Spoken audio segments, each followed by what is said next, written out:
Additional costs that creep up into the process of home ownership is an ever growing list, and it is a very unique set of expenses. So every scenarios could be different.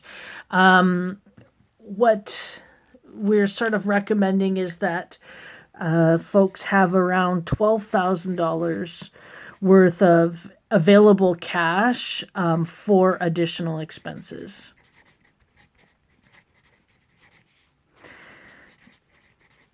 And in the case where you do not spend all the 12,000 that you've reserved for those additional expenses, you can always make a prepayment on your mortgage if you find that you don't have anything to spend that money on.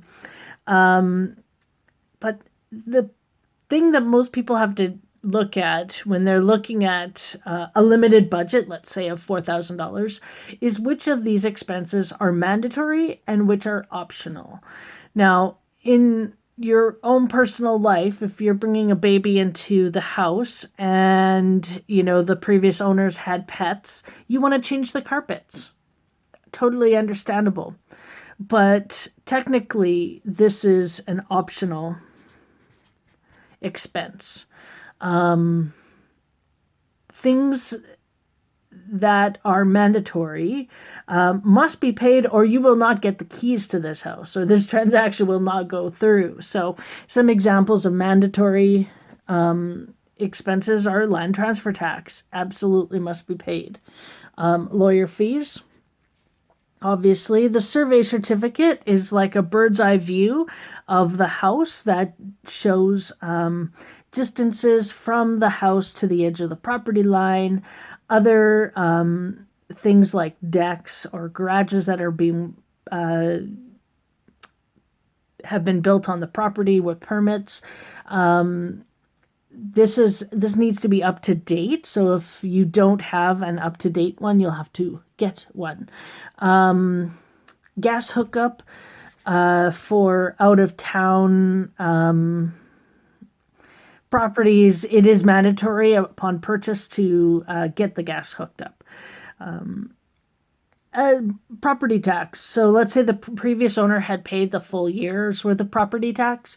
When you buy the house from them, you need to repay their property tax that they've already paid into. So this is something that the lawyer will do for you, but it's an example of something that's absolutely mandatory.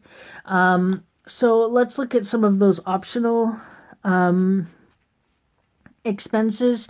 Things like landscaping are really optional. Of course, we all want those rose bushes right away in our garden, but it's basically optional. Sometimes some landscaping features are not optional. So, for example, in Amber Trails, they have had some properties where they have a 2-year time frame on putting sod down on their yard. So they might have some wiggle room, but they can't indefinitely have just mud as their yard.